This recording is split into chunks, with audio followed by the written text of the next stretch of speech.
I found my late husband's hope chest tossed onto the donation pile like a crate of old magazines, its cedar lid cracked by a careless mover, and behind a framed copy of my son's birth certificate, I pulled out the original notarized co-ownership agreement Jack had insisted we both sign when I drained my nursing pension to open a custom framing gallery.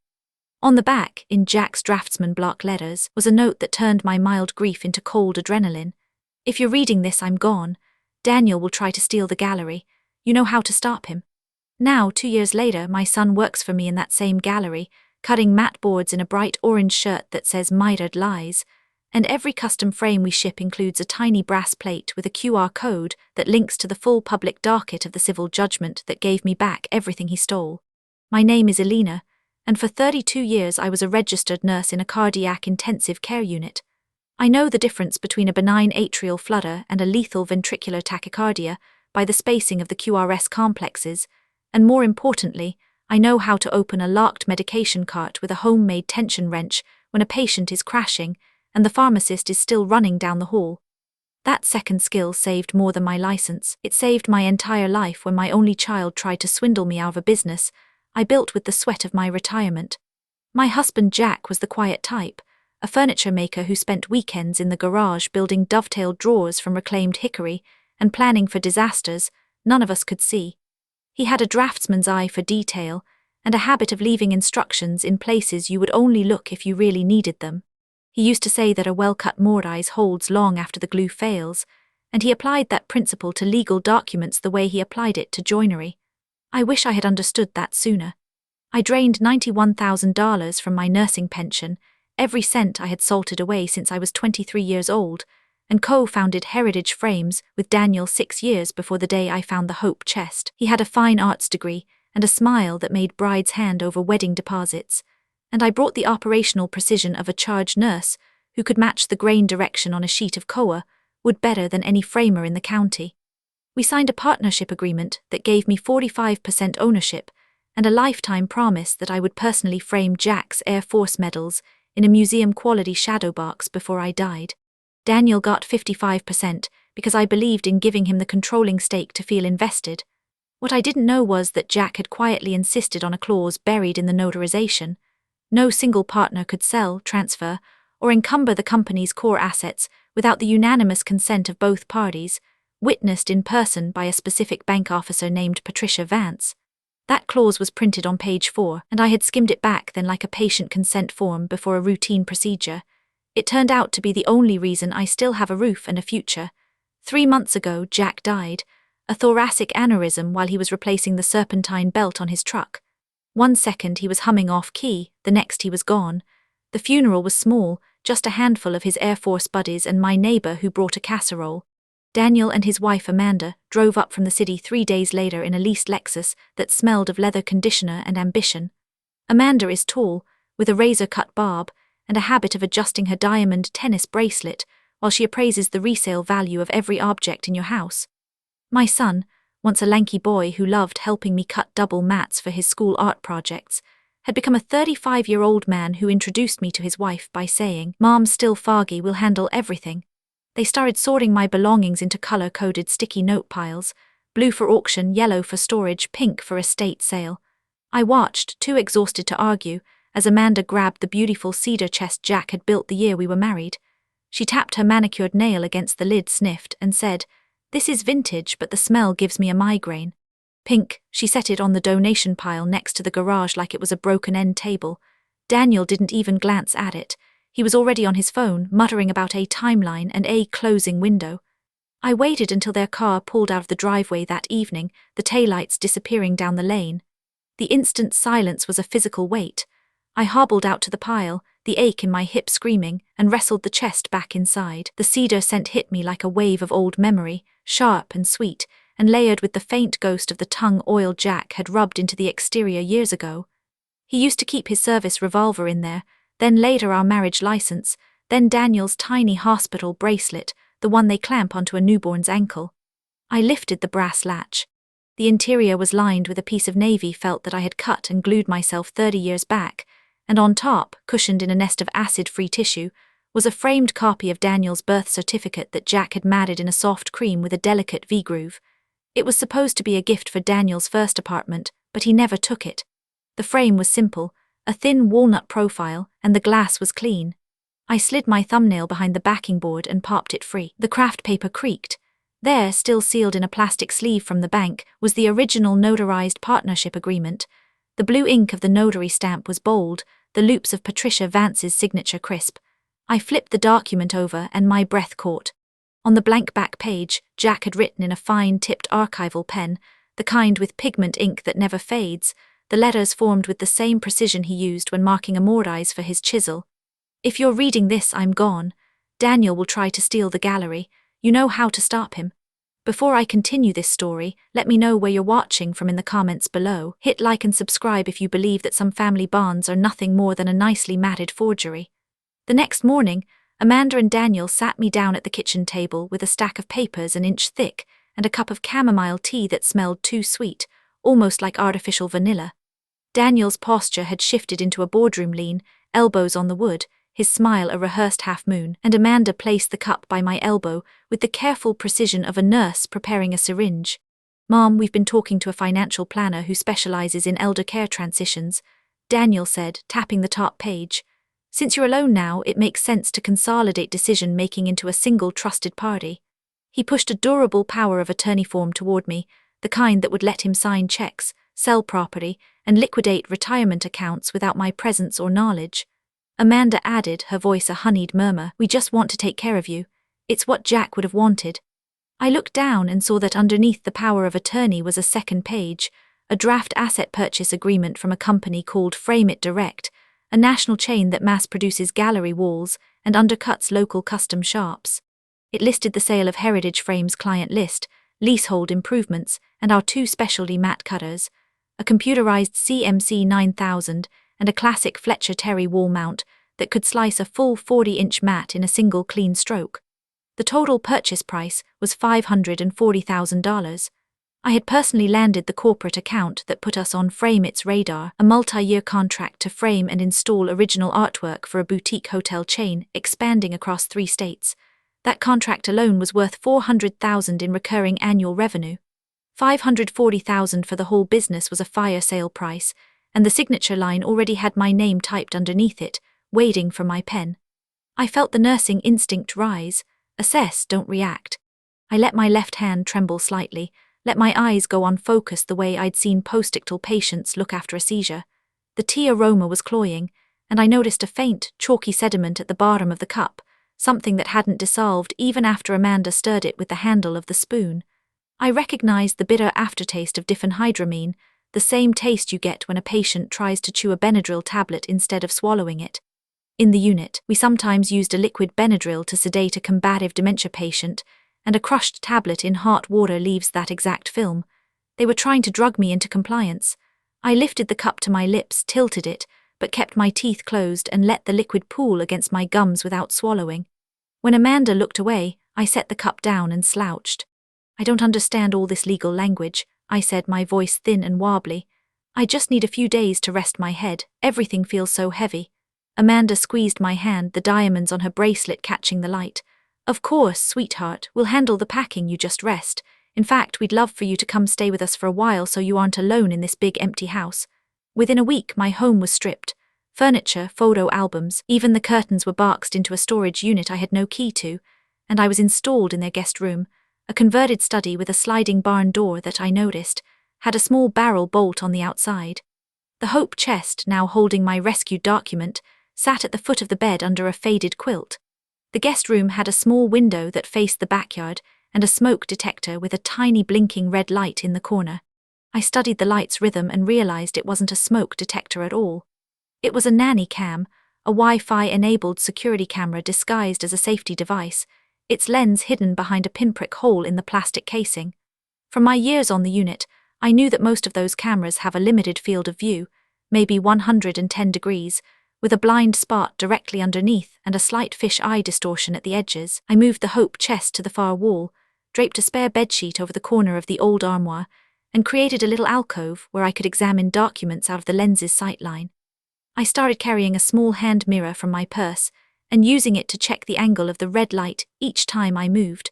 mapping the camera's cone of coverage the way we used to track the swivel of a telemetry monitor above a bed. The door bolt was a simple slide latch, but I didn't need to defeat it yet. I just needed to look weak and terrified, so I left it alone and bided my time. I began to observe. Nurses are trained in continuous surveillance. You track patterns, you notice deviations. Daniel paced the upstairs hallway every night between 10 and 11, his voice low but frantic, often repeating phrases like the idle advance and the IRS lien filed last Thursday. I pressed my ear to the wall and heard him say, "Frame, it won't wait past month end. If she doesn't sign, the whole structure collapses." Amanda bought a brand new E-Class Mercedes and parked it in the garage under a painter's tarp, telling me it was a long-term loaner from a friend. I saw bank statements left on the kitchen island while Amanda fetched her coffee, a statement for a business account under the name Callahan Art Holdings that I had never heard of, with a balance that swung from $22,000 to a negative $400 overdraft in the same week. One afternoon, while I pretended to nap on the living room sofa, I heard Daniel on speakerphone with a man he called Rob. "The mom situation is under control," Daniel said. "She'll sign the consent on Friday, the wire clears Monday before close of business, then we can transfer the lease and the cutters. Make sure the purchaser's rep is out of the building by the time she realizes anything." My stomach turned to cold stone. They had already pre-sold the Heart of Heritage frames, and my forged signature was the final domino. I needed physical proof, the kind that holds up in a courtroom. Their home office was locked every morning with a keypad doorknob, the type with a rubbery number pad and a small physical keyhole on the face for emergency override. The lock was a standard quickset smart key, a pin tumbler cylinder with a sidebar, notoriously easy to rake if you had steady hands. I had steady hands. In my old purse, wrapped in a microfiber cloth, was a slim leather case I had carried since my ER days. Inside were a tension wrench I had ground from an Allen key on a bench grinder, and a short hook filed from a street sweeper bristle, the spring steel still bright after all these years.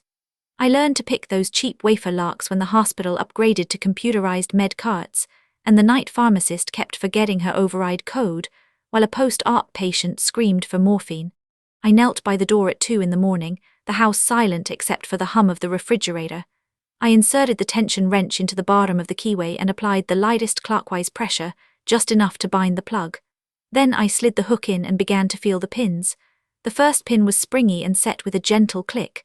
The second was a spool pin, I could tell by the mushy counter rotation in the plug, but I eased off the tension, heard the faint scrape of the spool passing the shear line, and it set.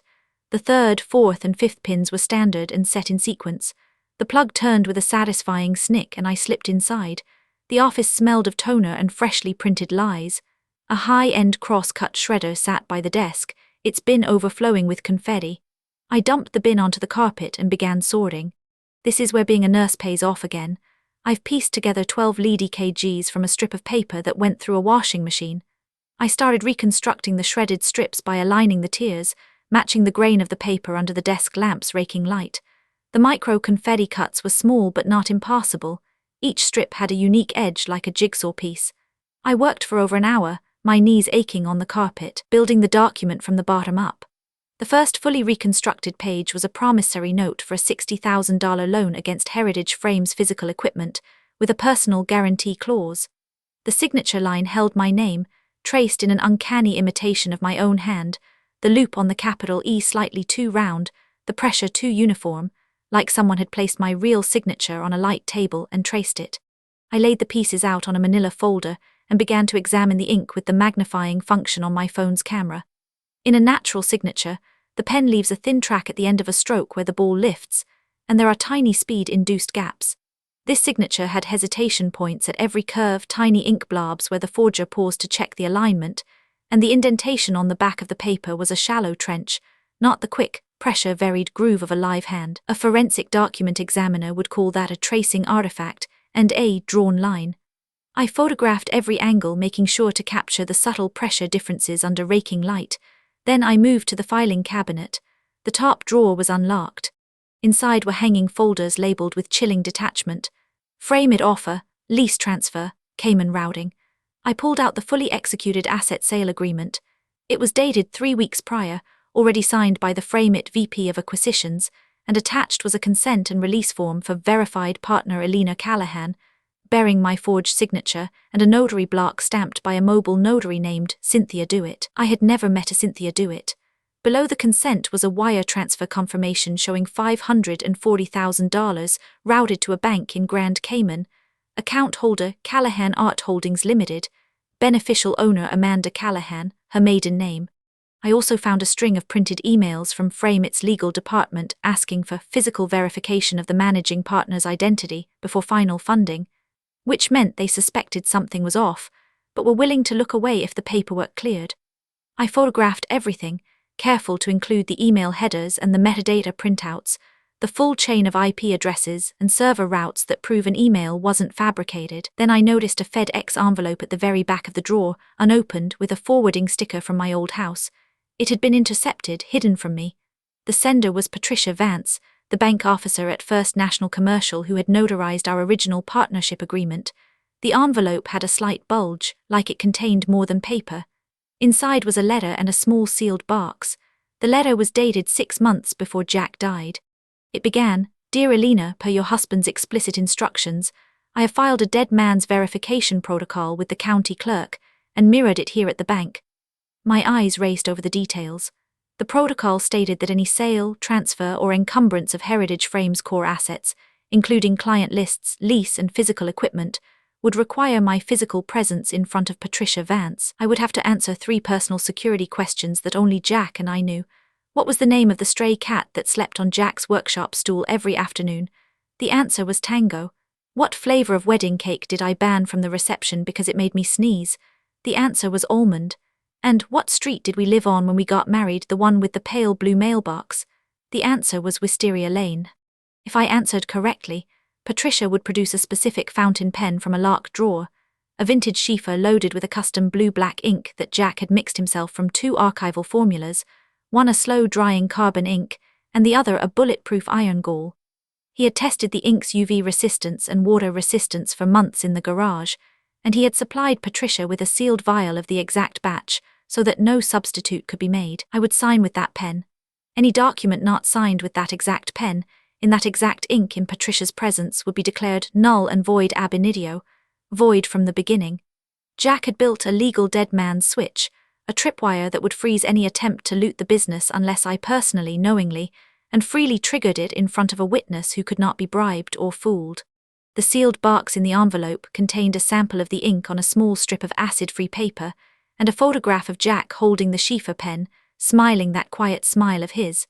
I held the photo for a long time. The next morning I bought a burner phone at a gas station and called Patricia from a park bench 3 neighborhoods away, the one with the old oak tree where you can see anyone approaching from 4 directions. Her assistant patched me through, and I told her who I was.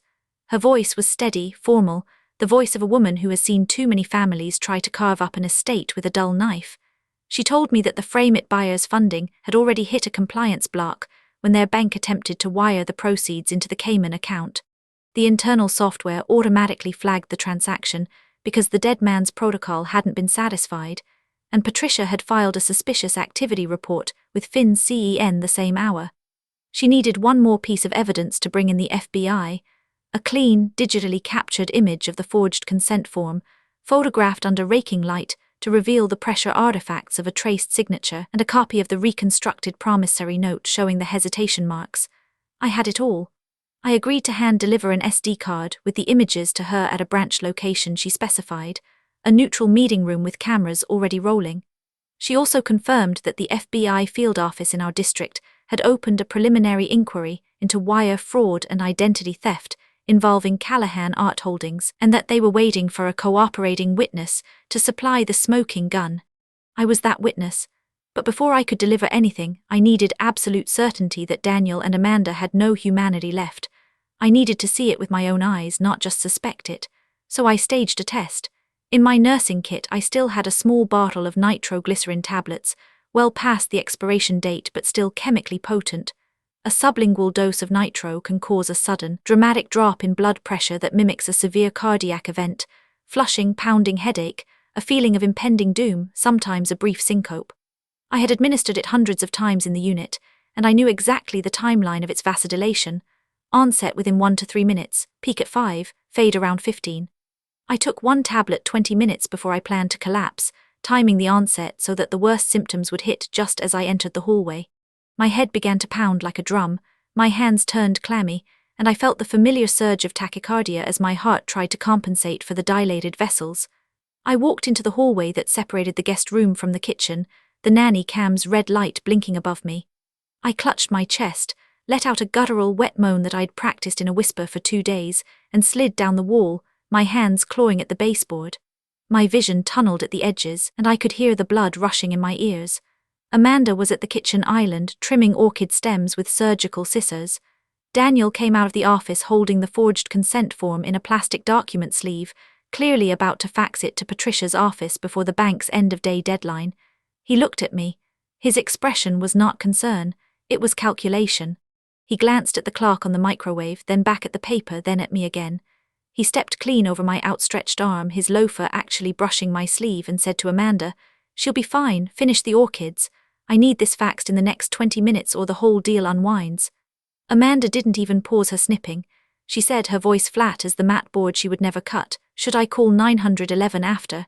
Daniel shrugged, already walking back into the office. "When you're done." He closed the door and I heard the fax machine dial. I lay there, my pulse hammering from both the nitro and the cold revelation, and counted slowly to 200, timing my breaths to slow my heart. Then I sat up, wiped my face, and pulled the burner phone from the pocket of the cardigan I had left draped over the Hope chest earlier that morning, its voice recording app running, and pointed at the hallway. I had them. I had the final, damning recording of a son and his wife stepping over a dying mother for a fax deadline, and I finally understood that the son I raised had died long before this moment, replaced by a Harlow man who saw me as nothing but a signature block. The next morning, Amanda laid out a stiff charcoal wool blazer for me to wear, the kind you put on a mannequin at a funeral home. Daniel drove us to the First National Branch with the patient, cheerful cruelty of someone executing a long-planned heist.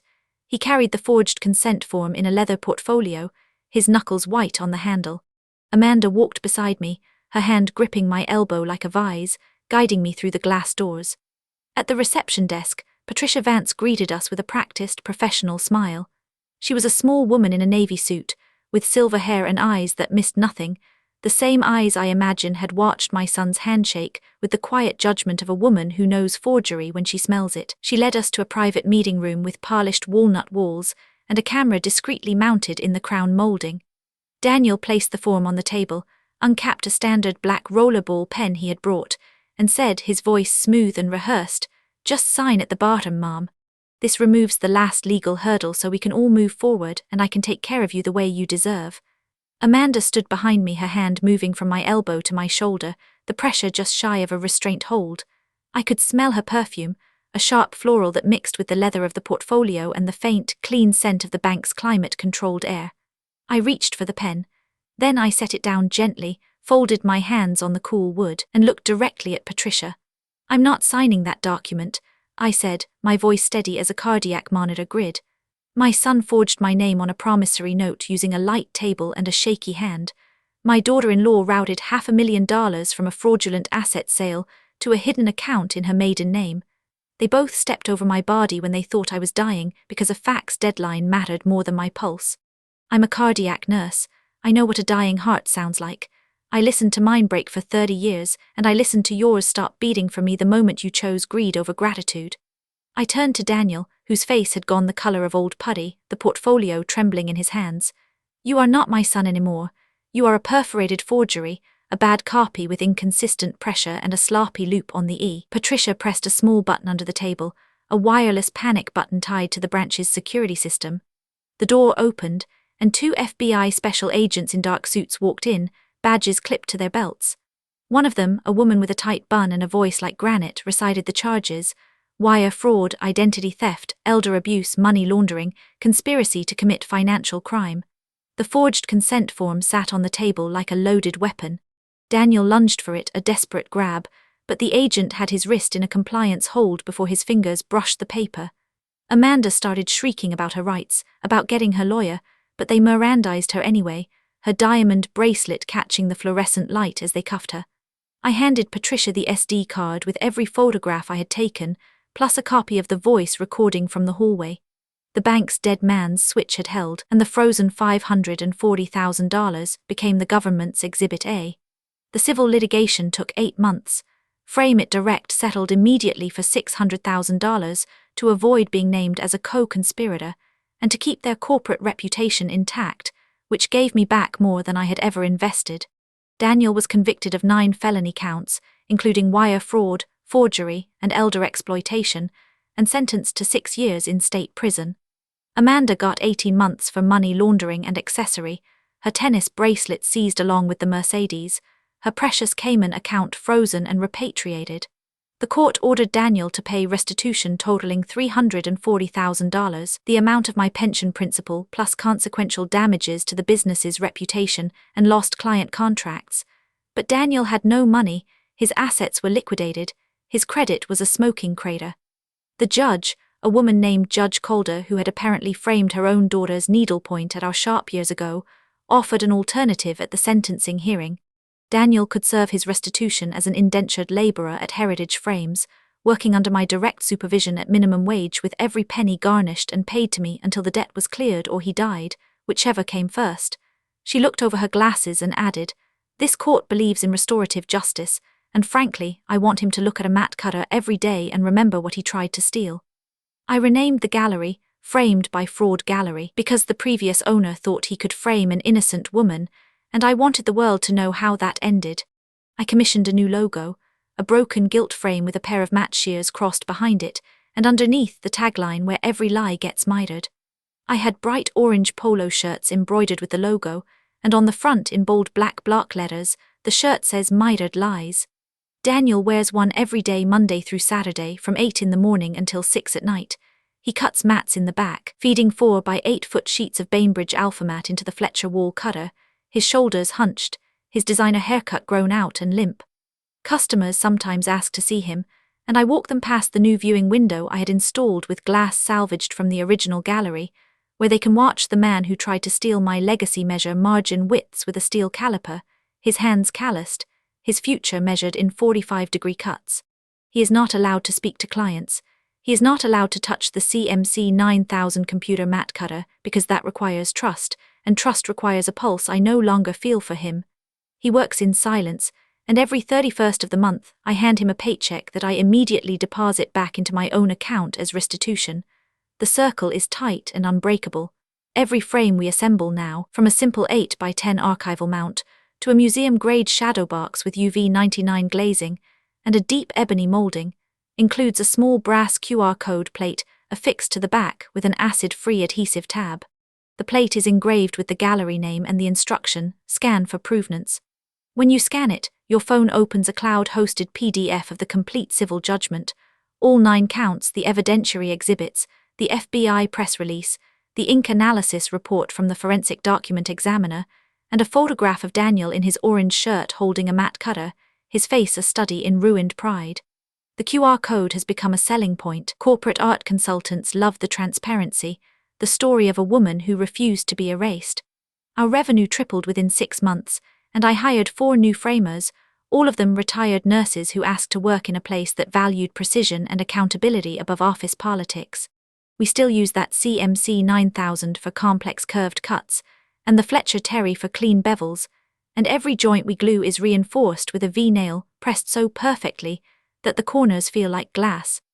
I installed a new dust collection system to protect our lungs, and I finally bought a digital microscope for forensically examining questionable artwork for our authentication service. We've helped 2 other small business owners spot forged contracts just by teaching them how to look for hesitation strokes and pressure indentation patterns. Jack's Air Force medals are finally framed. I built the shadow box myself in the back workshop, using a deep cherry wood molding with a black lacquer lip that catches the light like a dress uniform. I floated the medals on a bed of navy suede, each one secured with invisible mylar threads that I tied with a surgeon's knot, the kind that will never slip and leaves no adhesive residue to yellow over time. I cut a double mat, the top layer a muted Air Force blue alpha cellulose, the bottom layer a silver metallic board with a V-groove reveal that echoes the wings of an eagle. The conservation clear glass filters 99% of UV light, so the ribbons will never fade, and the back is sealed with a full-length acid-free barrier paper and a sheet of coroplast to prevent bowing. Above the medals, I placed a tiny brass plaque that reads Integrity in Service, and underneath, a small QR code that links to Jack's obituary and the letter he wrote warning me, the one in the archival ink. That frame hangs above the register. Every time a customer pays, they look up and see what it cost me to keep a promise, and I watch their eyes soften with the understanding that some things are worth more than a quick sale. I learned that the deepest betrayals rarely come from strangers. They come draped in the same blood that once made you feel safe, offered with a cup of chamomile tea. But blood doesn't bind if the veins are hollowed out by avarice. Jack knew that. He left me the tool, and I was just stubborn enough, just well-trained enough to use it. Now I frame other people's precious things, and I make sure every joint is cut square, every corner tight. Because truth, when you fit it right, holds longer than any lie printed on cheap copy paper with a trembling hand. Have you ever discovered a dark secret about someone you trusted completely? How did you handle it? Let me know in the comments below. If you believe in second chances that come with a QR code and a pair of steady hands, hit subscribe and turn on notifications for more stories about justice served with archival precision. Until next time, keep your corners sharp and your family in the daylight.